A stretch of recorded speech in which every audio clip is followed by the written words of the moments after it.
শাহজালালের মাজারে গেলে কিংবা শাহজালালের মাজারের পিছনের রাস্তা দিয়ে ওইদিকে যাওয়ার সময় মাঝে মধ্যেই সময় পেলে আমি এই জায়গায় দাঁড়াই, কবরস্থানের কবরগুলার দিকে ভালো করে অনেকক্ষণ তাকাই, গভীরভাবে চিন্তা করি কত শত খান চৌধুরী তালুকদার এখানে শুয়ে আছে।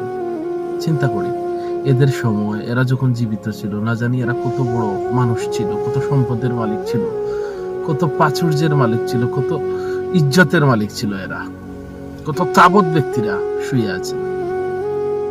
কিংবা পুরনো কবরের পাশে গেলে ঠিক একই চিন্তা আমার মাথায় আসে, মানুষটা তার সময় না জানি কত প্রভাবশালী ছিল, যুগে যুগে এখানে কত রতি মহারথীরা এসেছেন, পৃথিবীর পাট চুকিয়ে চলে গেছেন ইহকালের পথে। আজ আপনি কাল আমি, এভাবে সবাইকে একদিন আমরা চলে যেতে হবে। এই পৃথিবী আমাদের আসল ঠিকানা না। আমরা সবসময় আমাদের ভবিষ্যৎ নিয়ে চিন্তায় থাকি, অথচ আমরা একবারও ভাবি না আমাদের ভবিষ্যৎ এই মাটির কবর, এটাই আমাদের শেষ ঠিকানা।